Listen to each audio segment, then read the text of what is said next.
ہماری کتنی ہی خواہشات میں ہماری ہلاکت کا سامان ہوتا ہے، اس لیے قدرت انہیں پورا نہیں کرتی، اور ہم سمجھتے ہیں کہ ہماری دعائیں قبول نہیں ہوتیں۔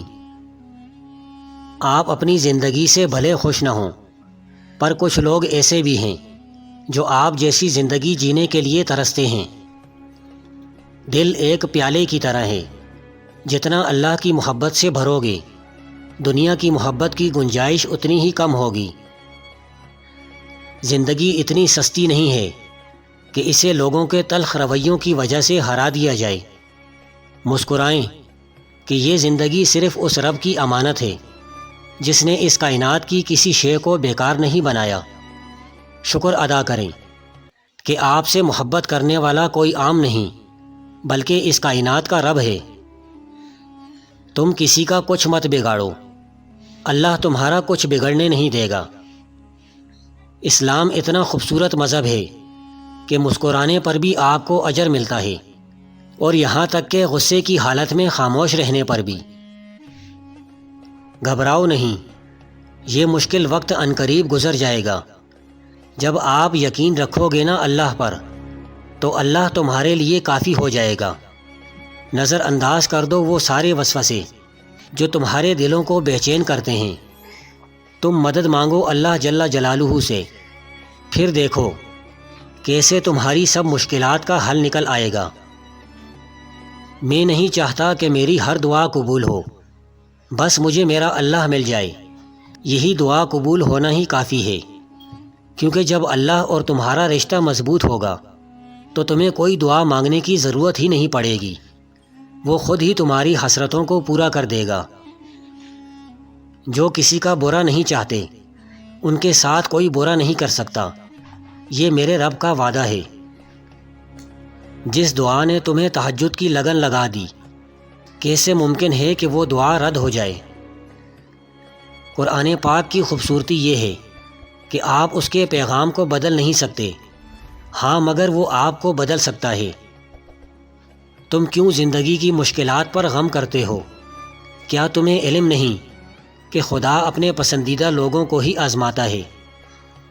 اللہ کی یاد میں دھڑکنے والا دل سب سے بہترین دل ہے، اور جو دل بار بار ٹوٹ کر بھی اللہ کی یاد سے محروم نہیں ہوتا، تو اللہ بھی اسے آخرت کی کامیابی سے محروم نہیں رکھے گا۔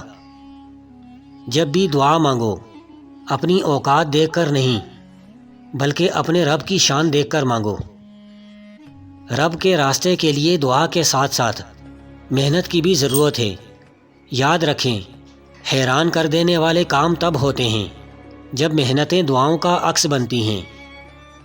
حضرت علی نے فرمایا، اگر تم نے کسی سے محبت کی ہے تو اس سے محبت مت مانگو، کیونکہ تم نے محبت کی ہے، تجارت نہیں۔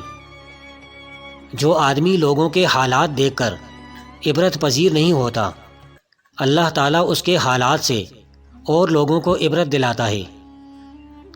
جو تمہیں تہجد کے سجدوں کا عادی بنا سکتا ہے، وہ تمہاری لا حاصل دعا کو بھی حاصل بنا سکتا ہے۔ آنکھوں میں جتنے آنسو ہیں جو تم نے کب سے چھپائے ہیں، ان کو بہا دو، کیونکہ اللہ کے سوا کوئی نہیں جو تمہارے دل کا بوجھ ہلکا کر سکے۔ تہجد کا سجدہ ہر کسی کو نصیب نہیں ہوتا، یہ لاڈلی نماز ہے تو لاڈلوں کو ہی نصیب ہوتی ہے۔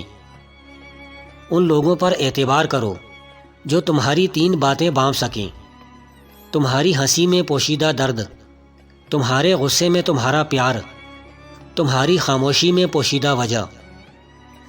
صبر بہت مشکل ہے، لیکن اس کا صلہ حد سے زیادہ خوبصورت ہے۔ ابھی نہ صحیح، مگر تمہاری دعاؤں کا جواب بھی آئے گا، کن سے خالی نہیں آئے گا۔ بات تہجد کی ہے تو محبت سے سنیے گا۔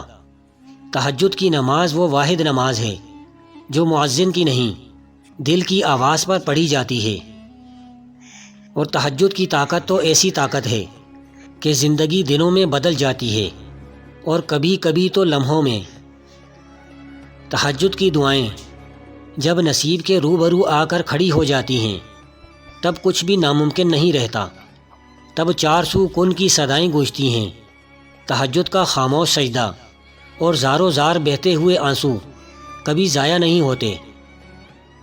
محبت اللہ سے شروع ہو جائے تو ملاقات کی تڑپ فجر سے شروع ہوتی ہے اور تہجد پر ختم۔ تہجد بہت طاقتور عبادت ہے کیونکہ یہ ثواب یا گناہ کے خوف سے عاری ہے۔ تہجد تک انسان تب پہنچتا ہے جب ساری حسرتیں دل کا ساتھ چھوڑ دیتی ہیں۔ پھر انسان یہ نہیں سوچتا کہ اتنا ثواب ملے گا یا اتنا گناہ ملے گا، تب بس انسان یہ سوچتا ہے کہ اللہ ملے گا اور اللہ سے ملاقات ہوگی۔ تم تہجد تک خود نہیں جاتے بلکہ تہجد کو تم تک لایا جاتا ہے۔ تم سجدوں کو نہیں چنتے بلکہ تمہیں سجدوں کے لیے چنا جاتا ہے۔ رات کے تاریک ترین پہر میں جب کوئی شخص اپنے رب کے حضور حاضر ہوتا ہے تو وہ رب اس بندے کے دل میں آنے والی ہر دعا کو قبول کرتا ہے۔ تمہاری ہر ناممکن خواہش تہجد ممکن بنا سکتی ہے۔ ہر تکلیف سے تہجد تمہیں شفا دلا سکتی ہے۔ تم سوچ بھی نہیں سکتے کہ ایک تہجد تمہیں کیا کیا دلوا سکتی ہے۔ تہجد معجزات کا دوسرا نام ہے۔ تہجد کی توفیق مل جانا ہی اور اس میں مانگی جانے والی دعا قبولیت کی نشانی ہے۔ جب اللہ رات کے آخری پہر تمہیں ملاقات کے لیے بلاتا ہے تو وہ تمہیں اپنے در سے خالی ہاتھ نہیں لوٹاتا۔ تہجد کی نماز تک پہنچ جاؤ تو سمجھ لینا اللہ نے اپنے قریب کر لیا ہے۔ اے میرے اللہ، مجھے ہمیشہ ایسی عزت اور ایسی خوشی سے بچا جو تیری نافرمانی اور تجھے ناراض کرنے سے حاصل ہو۔ آمین۔